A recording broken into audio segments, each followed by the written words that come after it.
अजीज़ तलबा और तालिबात, Farooq foundation online school के ज़रिए यकसा नसाब के मुताबिक तालीम हासिल करें। अगर हमारी वीडियोस पसंद आएँ तो चैनल को सब्सक्राइब करें और दोस्तों के साथ शेयर करें और बेल आइकन को लाजमी दबाएं ताकि आइंदा आने वाली तालीमी वीडियोस आप हासिल कर सकें। अस्सलाम वालेकुम बच्चों, उम्मीद है आप सब खैरियत से होंगे। बच्चों, ऑनलाइन स्कूल से आप मुकम्मल तालीम हासिल करके बोर्ड का इम्तहान बराए जमात नहम और दहम बेहतर तौर पर पास कर सकते हैं। आप अपनी उम्र और तालीम के मुताबिक मज़ीद तालीम हासिल करें। वालिदैन से फ़ोन या कंप्यूटर पर हमारी वीडियोस के ज़रिए तालीम हासिल करने की दरख्वास्त करें। रोज़ाना 1 से 2 घंटे ऑनलाइन पढ़ाई करें और जब आप स्कूल जाएंगे तो आपको मज़ीद किसी मदद की ज़रूरत नहीं होगी। इस तरह पढ़ाई करके अपना वक्त और वालिदैन के अखराजात में बचत कर सकते हैं। ऑनलाइन स्कूल की कोई फ़ीस नहीं है। आप जूम पर भी क्लासेस का फ़ायदा उठा सकेंगे। हर मजमून की मुकम्मल तालीमी वीडियोस मौजूद हैं। अस्सलाम वालेकुम स्टूडेंट्स। आज का जो हमारा चैप्टर है वो है chapter number 2 ecosystem.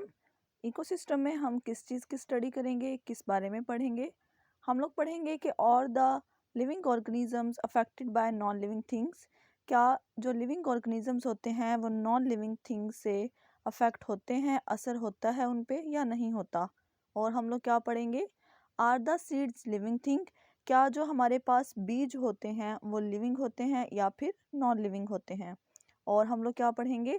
Y are the habitats of living organisms different from one and other? जो जानदार होते हैं, लिविंग ऑर्गेनिजम्स होते हैं, उनके रहने की जगह एक दूसरे से मुख्तलिफ क्यों होती है? हम इस चैप्टर में इन तीनों चीज़ों के बारे में डिस्कस करेंगे, पढ़ेंगे। If we look around, we see a variety of living and non-living things. अगर हम लोग अपने इर्द गिर्द देखें तो हमें लिविंग और नॉन लिविंग थिंग बहुत सारी चीज़ें नज़र आती हैं। All the living and non-living things around us are called our environment. हमारे इर्द गिर्द जितनी भी चीज़ें हैं, चाहे वो लिविंग हो चाहे वो नॉन लिविंग हो, ये दोनों मिलके क्या बनाती हैं? हमारा इन्वायरमेंट बनाती हैं। The environment consists of living and non-living components. Environment जो है वो लिविंग और नॉन लिविंग कंपोनेंट्स पे मुश्तमिल होता है। Both these components interact with each other. Every living things live in a particular environment. Her living और नॉन लिविंग थिंग्स जो है वो अपने पर्टिकुलर इन्वायरमेंट में एक ख़ास माहौल में रहती है और एक दूसरे के साथ क्या है, उनका ताल्लुक़ होता है, इंट्रैक्शन होता है। जैसा कि fish live in water. Fish जो मछली है वो कहाँ रहती है? पानी में रहती है। Tigers live in forest. जो चीता होता है, टाइगर्स होते हैं, वो कहाँ पे रहते हैं? जंगलात में रहते हैं। Whereas human beings live in villages and cities. लेकिन जो ह्यूमंस होते हैं, इंसान होते हैं, वो कहाँ पे रहते हैं? गांव में रहते हैं या फिर शहरों में रहते हैं। The birds make nest on the trees and the ants live underground in colonies. जो बर्ड्स होते हैं वो क्या करते हैं? अपने घोंसले बनाते हैं। और जो चूंटियाँ होती हैं वो क्या करती हैं? कॉलोनीज में अपने ग्रुप बना के रहती हैं। Do you know other animals that live in particular environment? क्या आप किसी और एनिमल के बारे में जानते हैं जो कि किसी ख़ास माहौल में रहता है? उसके बाद हमने क्या करना है? Match the animals with their place of living. हमने हमने एनिमल्स को क्या करना है? मैच करना है, ठीक है, उनकी जगह के साथ। जिस तरह सबसे पहले फ़िश है तो हम फ़िश को देखेंगे कि फ़िश कहाँ पे रहती है। फ़िश पॉन्ड में रहती है, तो आपको सेकंड नंबर पे पॉन्ड नज़र आ रहा होगा, आपने उसके साथ उसको मैच कर देना है। उसके बाद हमें एक चींटी नज़र आ रही है। चींटी क्या करती है? एक मड बना के एक ज़मीन में रहती है, ठीक है, तो वो हमें थर्ड नंबर पे नज़र आ रहा है, हम लोग उसको उसके साथ मैच कर देंगे। फिर हमें एक पैरट नज़र आ रहा है, एक तोता नज़र आ रहा है। ये किस में रहते हैं? बर्ड नेस्ट में रहते हैं। तो हमें सबसे पहले फर्स्ट पे नेस्ट नज़र आ रहा है, हमने उसको उसके साथ मैच करना है। नेक्स्ट हम लोगों ने पढ़ना है इकोसिस्टम के बारे में। इकोसिस्टम क्या होता है? The living and non living components of any environment make the ecosystem. किसी भी जगह के जो लिविंग थिंग्स होती हैं और नॉन लिविंग थिंग्स होती हैं वो दोनों मिलके क्या बनाते हैं? इकोसिस्टम बनाते हैं। Various types of ecosystem are found on our earth. For example, forest, grassland, oceans, rivers, ponds, snowy areas and deserts. हमारी इस ज़मीन पे, अर्थ पे बहुत सारे क्या हैं? इकोसिस्टम पाए जाते हैं।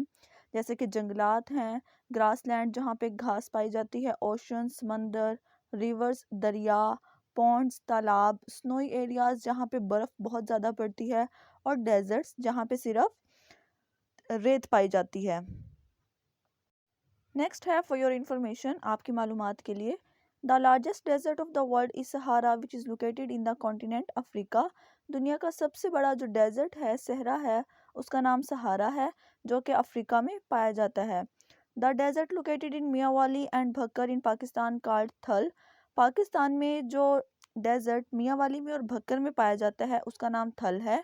And the desert located in southern parts of the Punjab is called Cholistan.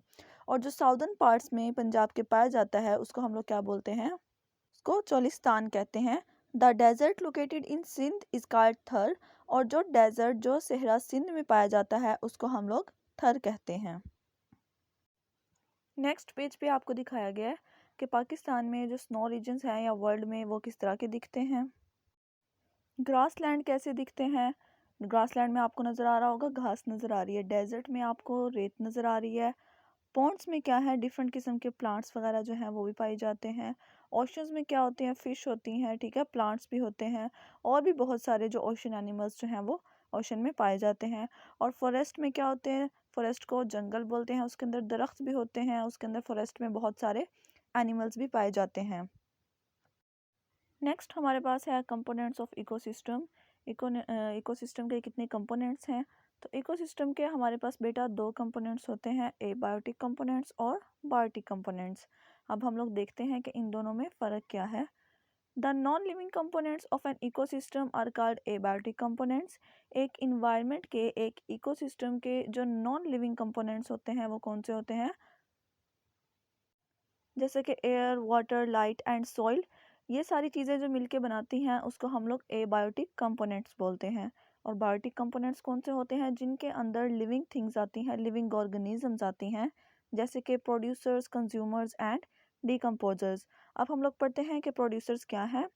Plants produce food for themselves and for animals with the help of water and sunlight, that is why they are called producers.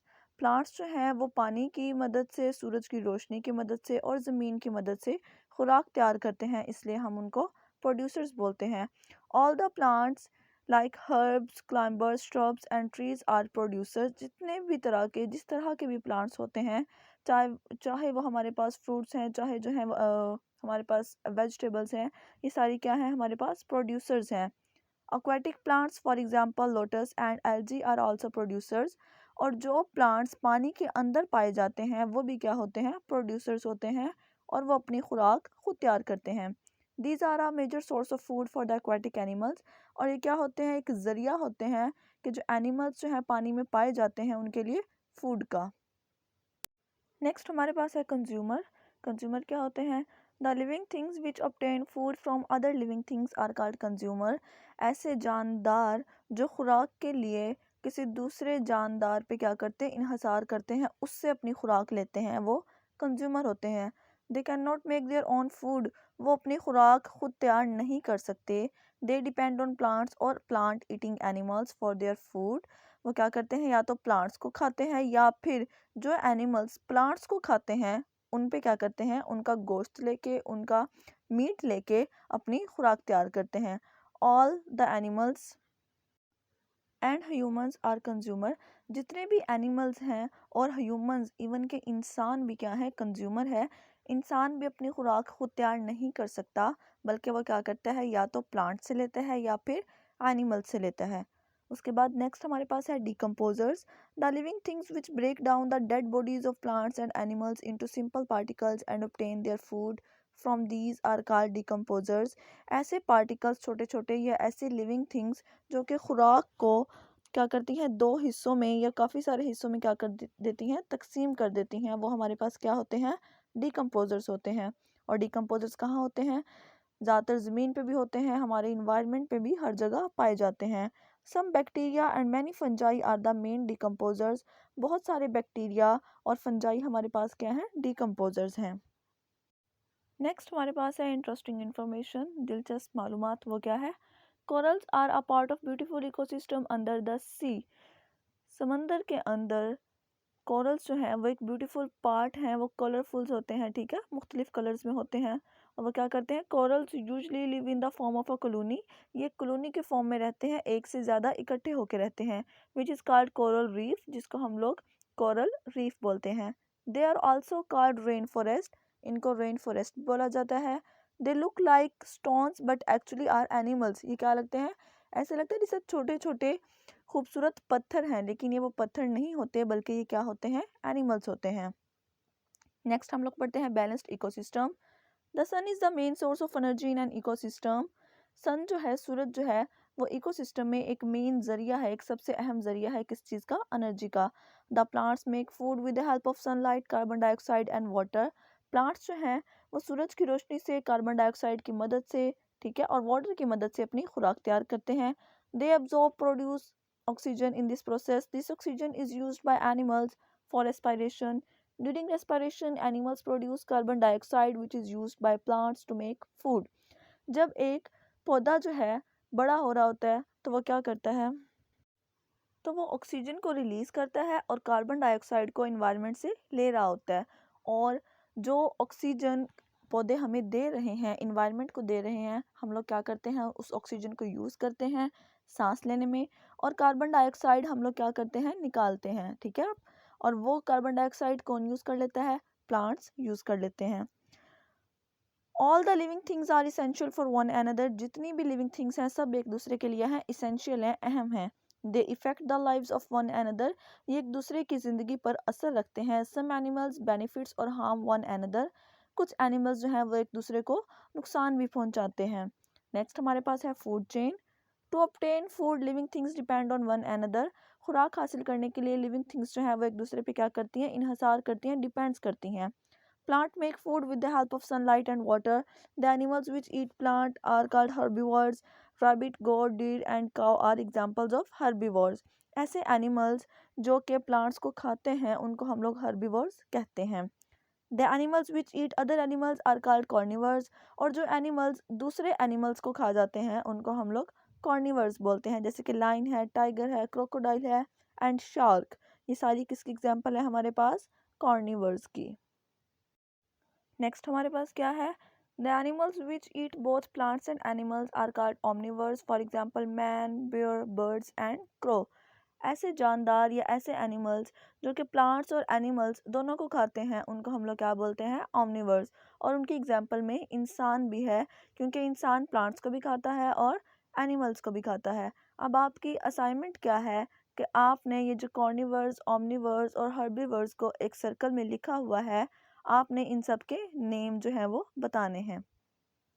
Next है producers make food which is used by herbivores. Producers क्या करते हैं, खुराक को बनाते हैं जिनको कौन इस्तेमाल कर लेते हैं, herbivores. The herbivores are eaten by carnivores. अब हर्बीवर्स को कौन खा जाता है, उन्हें कार्निवर्स खा जाते हैं। These carnivores may be eaten by other carnivores, और इन कार्निवर्स को क्या करते हैं, दूसरे कार्निवर्स, दूसरे एनिमल्स जो होते हैं वो खा लेते हैं। The series of eating and being eaten in an ecosystem is called a food chain. ये जो जानदार एक दूसरे को खाते रहते हैं, ठीक है, और एक खुराक का पूरा सीक्वेंस चलता है, उसको हम लोग फूड चेन बोलते हैं। The grass hopper Yeats a plant. अब यहाँ पे एक एग्जांपल दी हुई है कि ग्रास होपर जो है वो क्या करता है, एक प्लांट को खाता है, ठीक है, and is eaten by a rat. और उस ग्रास होपर को कौन खा जाता है, फिर रैट खा जाता है, चूहा खा जाता है, और फिर उस रैट को कौन खा जाता है, एक ऑल जो एक उल्लू होता है वो उसको खा जाता है। This is an example of a food chain. ये एक एग्जाम्पल बताई गई है किसकी, फूड चेन की। नेक्स्ट हम लोग पढ़ेंगे प्रीडेटर का और प्रे का आपस में क्या रिलेशनशिप है, क्या ताल्लुक है। The animals which eats by killing an other living thing is called a predator. एक एनिमल जो है जिसको किल कर दिया जाता है, मार दिया जाता है, किस लिए कि उसको दूसरा एनिमल खा सके, उसको क्या बोलते हैं, प्रीडेटर बोलते हैं। For example line, tiger, shark and lizards. जिस तरह के लाइन है, टाइगर है, शार्क है, लिजर्ड है, ये सब क्या करते हैं, दूसरे एनिमल्स को मार देते हैं और खा जाते हैं। The living thing which is killed and eaten by the predator is called a prey. और जिस चीज़ को वो मारते हैं और खा जाते हैं उसको हम लोग प्रे बोलते हैं। For example zebra, deer, rat and fish. The relationship between predator and prey is called predation. Predator और प्रे के दरमियान में, एक शिकार और एक शिकारी के दरमियान में जो ताल्लुक है उसको हम लोग प्रीडेशन कहते हैं। For example a deer is killed and eaten by a lion. For example एक जो डीर है उसको कौन खा जाता है? लाइन, एक शेर खा जाता है। Here the lion is the predator. यहाँ पे लाइन क्या है? हमारे पास प्रीडेटर है एंड डीर हमारे पास क्या है? प्रे है। Similarly goat is predator and grass is its prey. इस तरह बकरी जो है वो क्या करती है? घास को खा जाती है। तो बकरी क्या है? हमारे पास प्रीडेटर है और ग्रास क्या है? उसका शिकार है, तो वो क्या है? प्रे है। नेक्स्ट हमारे पास है कंपटीशन अमंग ऑर्गेनिजम्स। ऑर्गेनिजम्स के दरमियान कंपटीशन, और वो कंपटीशन किस बेस पे होता है, क्यों किया जाता है? वो होता है खुराक के लिए, ठीक है, फूड के लिए। All the organism living in an ecosystem depend on the resources which are available in that area. एक ऑर्गेनिज्म जिस भी एरिया में रहता है वहाँ पे कुछ रिसोर्सेज होते हैं, कुछ ज़राए होते हैं जहाँ से वो खुराक लेते हैं। Every area can provide food and place to a limited number of living things. जितना भी एरिया है वो क्या करता है? एक लिमिटेड, एक महदूद अमाउंट में क्या देता है? आपको खुराक देता है। Due to limited resources in an ecosystem the living things compete with each other for food and place. खुराक थोड़ी होती है और एनिमल्स जो हैं वो ज़्यादा होते हैं, तो वो क्या करते हैं? कंपटीशन होता है उनका आपस में कि जो जितना ताकतवर होगा वो उसको खुराक को हासिल कर लेगा। For example in the grass land all the herbivores compete for grass. For example एक ग्रास लैंड है, एक ज़मीन है जहाँ पे बहुत सारी घास है, तो वहाँ पे एनिमल्स जो हैं वो क्या करते हैं? ग्रास के लिए, घास के लिए आपस में लड़ते हैं। नेक्स्ट है हमारे पास impact of human actions on food chain in an ecosystem. In the ancient times, human actions had little impact on the environment. Nowadays, there are very visible impact of human beings on the environment. After the increase in the population, human established city. For this purpose, they cut forest, built roads, and made factories. आजकल के दौर में क्या है कि इंसानों का माहौल पे असर क्या है? बहुत ज़्यादा है, क्योंकि पॉपुलेशन बहुत ज़्यादा बढ़ गई है। जब पॉपुलेशन बढ़ गई है, सिटीज़ बढ़ गए हैं, शहर बढ़ गए हैं, तो रहने के लिए जगह क्या हो गई है? हमारे पास कम हो गई है। तो अब जब जगह कम हुई है तो हमने क्या किया कि जो हमारे पास दरख्त लगे हुए थे हमने उसको काटना शुरू कर दिया, ताकि जब हम उन्हें काटेंगे तो हमारे पास रहने के लिए जगह आ जाएगी। हमने वो दरख्त जब काट दिए तो उससे क्या हुआ? हमारे पास इन्वायरमेंट जो है हमारा पोल्यूटेड हो गया। इन्वायरमेंट हमारा गंदा होना, उसकी आबो हवा साफ नहीं रही। Human being did irreversible damage to the ecosystem of land and ocean animals. The cutting of forest destroyed the habitats of wildlife. और उस जगह पे, उस जंगल में जितने भी एनिमल्स थे वो क्या हो जाएंगे? उनका घर जो है वो तो अब ख़राब हो गया, क्योंकि हमने वहाँ से दरख्त काट दिए। जब हमने उनकी रहने की जगह छीन ली, हमने वहाँ पे अपना घर बना लिया, तो वो एनिमल्स क्या होंगे? उन्हें खुराक नहीं मिलेगी, उन्हें सही से रहने की जगह नहीं मिलेगी, तो वो क्या हो जाएगा? मर जाएंगे। Because of all such human activities, many wild organisms have become extinct and many other have become endangered. इनमें बहुत सारी स्पीशीज़ ऐसी हैं, बहुत सारे जानदार ऐसे हैं जो कि जंगलात ख़त्म होने की वजह से या तो बिल्कुल नापैद हो चुके हैं या फिर उनकी नस्ल को ख़तरा है। नेक्स्ट है role of humans to save the ecosystem, कि इंसानों का क्या किरदार है इकोसिस्टम को बचाने के लिए। Humans have done irreversible damage to the environment. Humans ने, इंसानों ने माहौल को बहुत ज़्यादा क्या किया है? नुकसान पहुंचाया है। But they are trying to save the ecosystem as well. लेकिन वो साथ में क्या कर रहे हैं? उसको बचाने की भी कोशिश कर रहे हैं। Following are the some steps that are being taken to the save ecosystem. यहाँ नीचे कुछ आपको एक स्टेप्स बताए गए हैं जिनकी बदौलत या जिनकी बिना पे हम लोग इकोसिस्टम को बचा सकते हैं। Wild life parks have been made to save the habitats of various species.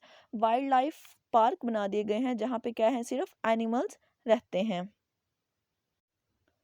Next क्या है? Tree plantation is being done and artificial forest are being creating to provide natural habitats of living thing.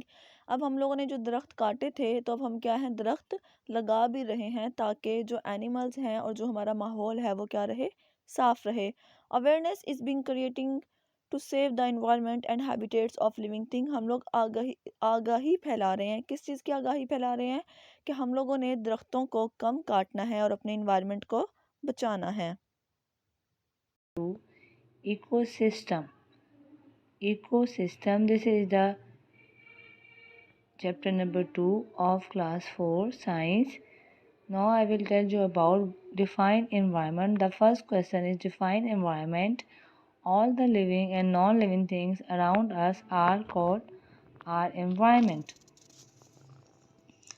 In this book, we will discuss about the short question answers which is included in the page number 30.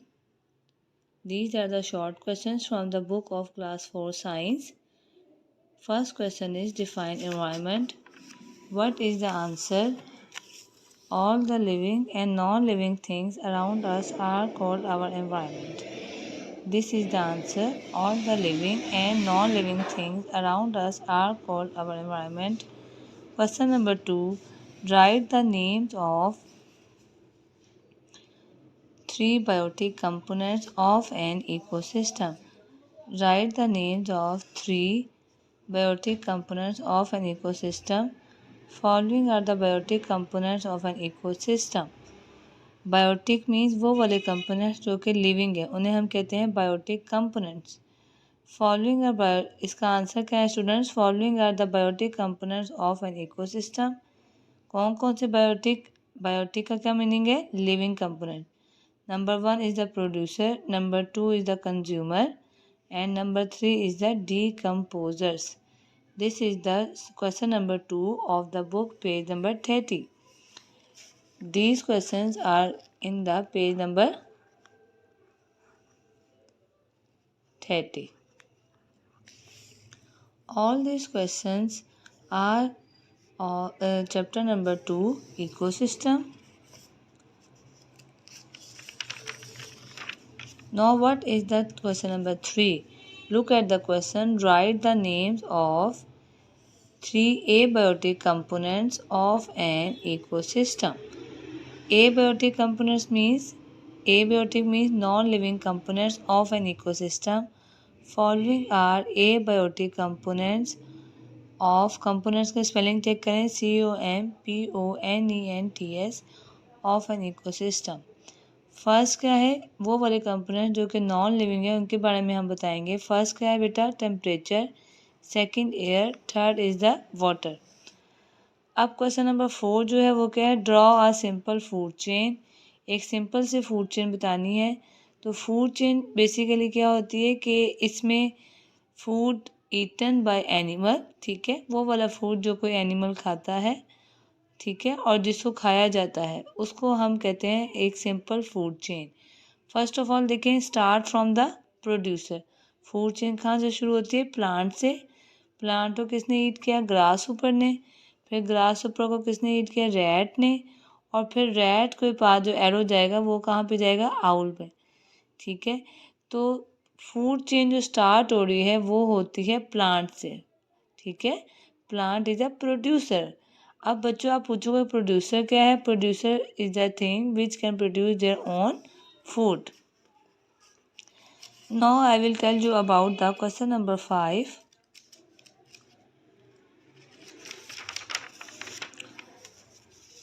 Question number 5 is little bit a thinking question. If the food resources are increased, तो कहने हैं कि अगर food resources यानी वो वाली मिकदार जिसमें food की resources बढ़ जाएंगी, what will be the effect on the population of the predator? सबसे पहली बात क्या है? predator क्या है? predator is the animal which hunt. वो वाला एनिमल जो दूसरे एनिमल का शिकार करता है उसको हम कहते हैं predator. अगर फूड रिसोर्सेज बढ़ जाएंगी, if the food resources are increased, the effect on the population of the predator also increases. अगर बढ़ती जाएगी फूड रिसोर्सेज तो पॉपुलेशन जो है, आबादी जो है वो प्रीडेटर की क्या हो जाएगी? इंक्रीज हो जाएगी. अब इसके बाद देखें question number 6. Write to human. आपने बताना है कि ह्यूमन एक्टिविटीज़ कौन सी हैं which are affecting the ecosystem. क्या बतानी है? वो ह्यूमन एक्टिविटीज़ जो कि असरअंदाज होती हैं इकोसिस्टम पे. तो ह्यूमन बींग्स की जो एक्टिविटी है वो आपने बतानी है. तो फर्स्ट एक्टिविटी क्या है? Cutting of forest. यानी ह्यूमन बींग जो एक्टिविटीज़ करें वो बतानी है. तो इसका आंसर क्या है? Cutting of forest. Cutting of forest का मतलब है दरख्तों को काटना. ठीक है, उसके बाद जो आंसर है वो है अननेसेसरी हंटिंग. यानी शिकार जब किया जाता है एनिमल्स का अननेसेसरी, गैर ज़रूरी तौर पे. Unnecessary hunting of animals. ये जो एक्टिविटीज़ हैं ये हमारे इकोसिस्टम को ख़राब कर रही हैं, हमारे एनवायरनमेंट को डिटोरेट कर रही है। इसका मतलब होता है कि ख़राब कर रही, तबाह कर रही हैं।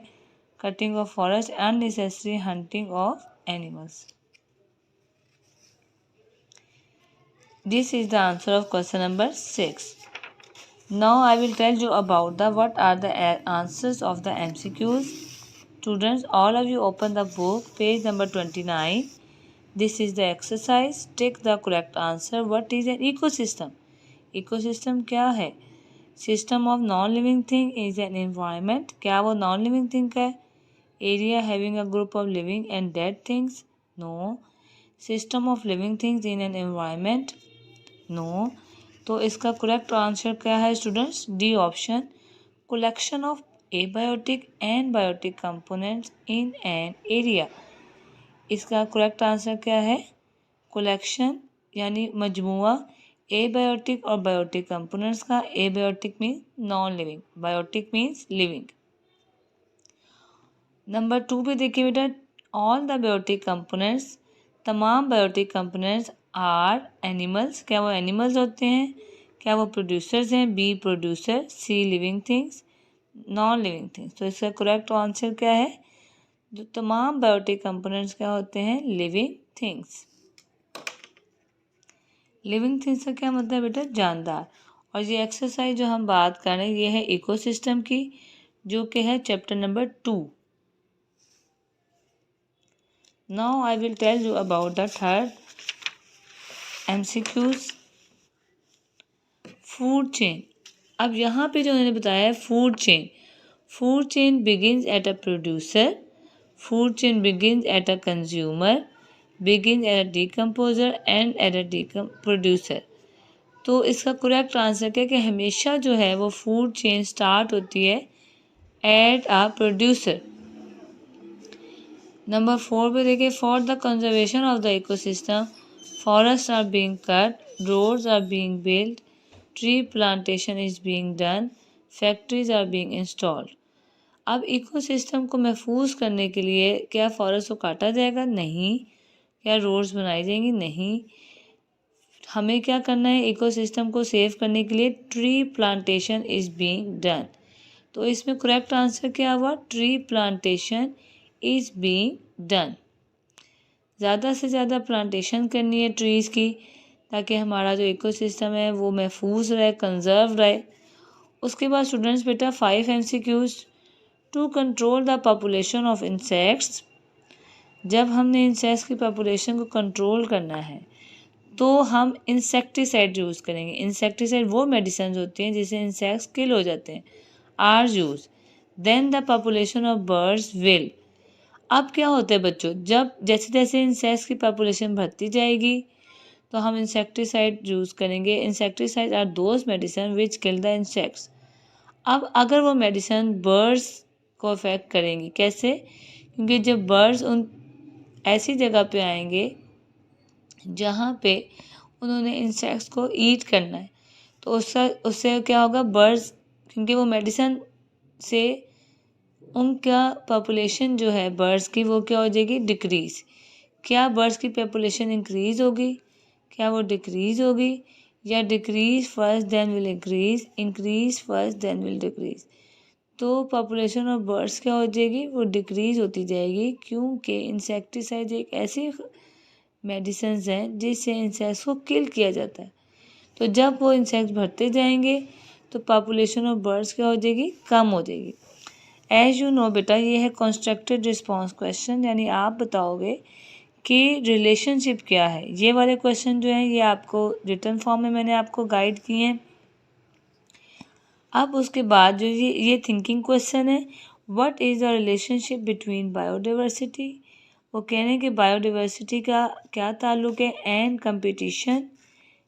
Competition among living thing in a balance ecosystem. Biodiversity जो है बेटा, bio mean living, diversity mean variety. Biodiversity का आपस में कंपटीशन क्या है? लिविंग थिंग्स के दरमियान होता है, क्योंकि तमाम जानदार आगे बढ़ने की कोशिश करते हैं, उनको फूड की ज़रूरत होती है, उनको शेल्टर चाहिए होता है। इस वजह से तमाम लिविंग थिंग्स का कंपटीशन कहाँ होता है, एक बैलेंस्ड इकोसिस्टम में। अब यहाँ पे देखिए बेटा, ऑस्ट्रिच जो है वो सबसे बड़ा हैवीएस्ट बर्ड्स है, but they can not fly, वो फ्लाई नहीं करता। To escape from the predator, वो अपने प्रीडेटर से एस्केप यानी अपने प्रेडेटर से महफूज रखने के लिए अपने आप को, they fight with their strong pause, वो फाइट करता है, क्या करता है, फाइट, लड़ता है अपने पॉज के, पंजों के ज़रिए से, और रन अवे, या वो भाग जाता है at a speed of 70 kilometre per hour. ये स्पीड जो है ये इसकी किसकी है, ऑस्ट्रिच की। The light brown colour female lay eggs, she sits on eggs at the day time, और वो डे टाइम में अपने एग में बैठती है। The black coloured male ostrich warms the eggs at night. Analyze the difference in the color and state. Is there a relationship between color of an ostrich and its environment? तो उन्होंने पूछा है कि क्या colour जो है वो affect करेगा।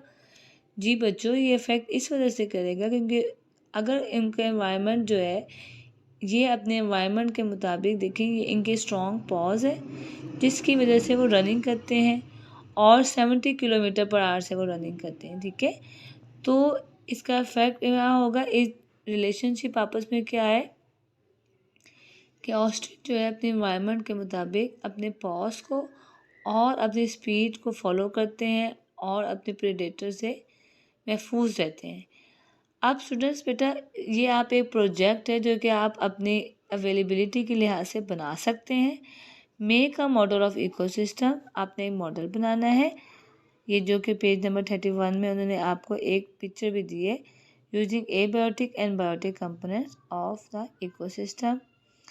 तो बच्चों ये मॉडल आपकी अवेलेबिलिटी के लिहाज से होगा, आपकी अवेलेबिलिटी जितनी आपकी नेसेसरी है उस लिहाज से मॉडल बनेगा। 2 बॉटल्स लेनी है, कट द बॉटल्स, आपने बॉटल्स को कट करना है। In the first bottle pour water, एक में आपने पानी डालना है। क्यों पानी डालना है कि उसमें आप बताओगे कि इसमें एक्वेटिक इकोसिस्टम है। एक्वेटिक का मतलब होता है वो वाला इकोसिस्टम जो कि पानी में होता है। In the second bottle to show and the land ecosystem, एक बॉटल लैंड इकोसिस्टम की है, उसमें आपने क्या डाल देना है, सॉइल। एक में पानी डालना है, दूसरे में क्या डालना है, soil. And a small plant. Now connect ecosystem of both the bottles, फिर आपने इनको कनेक्ट करना है with water with a thick thread. यहाँ पे देखिए बेटा, एक में वाटर डाला है और एक बॉटल में हमने क्या डाला है, मिट्टी, और उसके ऊपर एक प्लांट को सो किया यानी कि बोया है। उसके बाद एक थिक थ्रेड से हमने इसको जोड़ दिया है। उसके बाद देखिए, so that the plant may receive water. अब क्या है, इसके पीछे क्या है कि प्लांट्स जो हैं वो क्या लेंगे, वाटर भी लेंगे और मिनरल्स भी। ठीक है, कहाँ पे देखें, नीचे वाले में क्या डाला बेटा, पानी, ऊपर में क्या डाला, सॉइल। अब और उसके अंदर एक प्लांट को हमने सो किया यानी कि बोया है। जैसे जैसे हम इसको नीचे करेंगे तो हमें पता चलेगा वाटर, वाटर देखें नीचे वाटर है। Plants take water and minerals, plants क्या लेते हैं, वाटर एंड मिनरल्स। ठीक है, तो इस एक्सपेरिमेंट को अगर आपकी अवेलेबिलिटी है उस लिहाज से आप परफॉर्म करेंगे। नाउ स्टूडेंट, हमारा chapter number 2 ecosystem exercise is done. All of you, best of luck.